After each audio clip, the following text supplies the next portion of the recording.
بسم اللہ الرحمن الرحیم۔ شرح تہذیب کا 7واں باب ہے فصل فی التصدیقات، سبق نمبر 19 میں خوش آمدید۔ آج کے سبق کے اندر ہم عرفیہ خاصہ کے بارے میں پڑھیں گے۔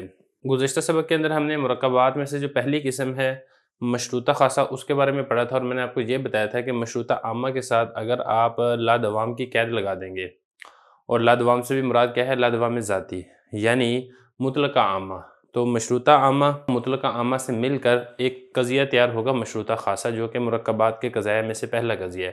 اور میں نے آپ کو یہ بھی بتایا تھا کہ جو مطلقہ عامہ ہے یہ 5 قضایہ کے ساتھ لگتا ہے۔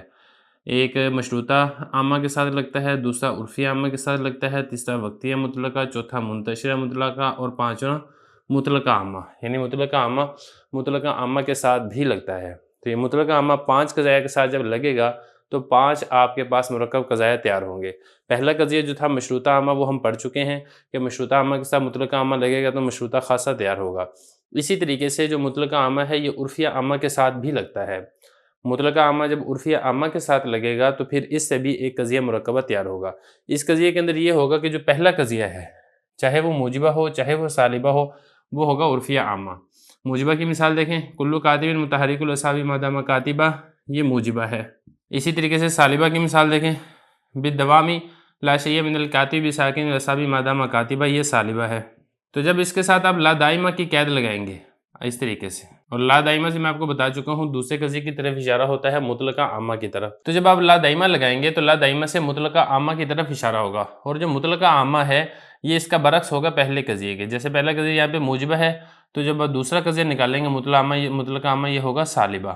اسی طریقے سے اگر پہلا قضیہ یہ سالبہ ہے، جب اس کے ساتھ آپ نے لا دائمہ کی قید لگائی تو پھر اس سے جس قضیے کی طرف اشارہ ہوگا مطلقہ عامہ وہ آپ نے نکالنا موجبہ۔ تو اگر ایجاب ہے تو سلب آئے گا، اگر سلب ہے تو ایجاب آئے گا، جیسے کہ میں آپ کو بتا چکا ہوں کہ کیفیت کے اندر مخالف ہوگا، کمیت میں موافق ہوگا۔ چونکہ یہ بھی دیکھیں کلیہ ہے، لہذا جو ہم نے یہ نکالا یہ بھی کلیہ ہے، یہ چونکہ کلیہ ہے پہلا قضیہ، جو ہم نے کلیہ قضیہ نکالا ہے یہ بھی کلیہ ہوگا۔ تو خلاصہ کلام یہ ہے کہ جیسے کہ میں نے آپ کو پہلے بتایا تھا کہ جہاں پر مرکب قضیہ ہوتا ہے وہ اصل میں ایک شبہ ہوتا ہے، اس شبے کے ازالے کے لیے آتا ہے۔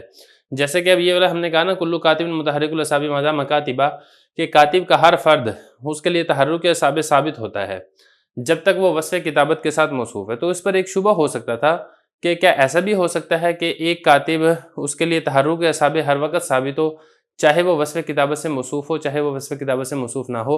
تو اسی شبے کے ازالے کے لیے لا دائمہ سے مطلقہ عامہ دوسرے قضیے کی طرف اشارہ ہوتا ہے کہ نہیں بھئی ایسی بات نہیں ہے، وصف کتابت سے موصوف ہوگا تب تو اس کے لیے تحرک اعصاب ثابت ہوگا، اگر وصف کتابت سے موصوف نہیں ہے تو پھر اس کے لیے دوام ذاتی ثابت نہیں ہے، بلکہ ایسا ممکن ہے کہ کاتب کا ہر فرد ہی وہ تحرک اعصاب رکھتا ہو بالفعل، یعنی 3 زمانوں میں سے کسی ایک زمانے کے ساتھ۔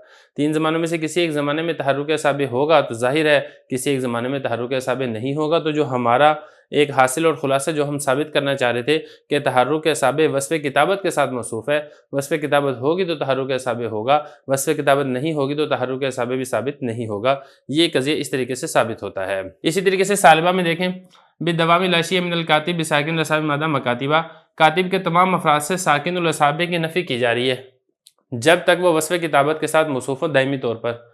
تو اس پر ایک شبہ ہو سکتا تھا کہ ساکن الاصحاب ہونے کی جو نفی کی جا رہی ہے کاتب کے تمام افراد سے، ہو سکتا ہے ایسا بھی ہو کہ وصف کتابت سے موصوف نہ ہو تب بھی ساکن الاصحاب ہونے کی نفی کی جائے۔ تو ہم نے یہ لا دائمہ کہہ کے ہم نے اسی کی نفی کر دی کہ نہیں، یہ جو دوام ہے یہ دوام وصفی ہے، کیونکہ ما دام کاتبہ یہ وصف عنوانی کے ساتھ موصوف ہے، یہ دوام ذاتی نہیں ہے۔ لا دائمہ کی قید لگا کے ہم نے دوام ذاتی کی نفی کر دی، ایسا نہیں ہے، بلکہ کاتب کا ہر فرد ساکن الاصحاب ہے بالفعل، 3 زمانوں میں سے کسی زمانے میں ساکن الاصحاب ہوگا اور 3 زمانوں میں سے کسی ایک زمانے میں ساکن الاصحاب نہیں ہوگا۔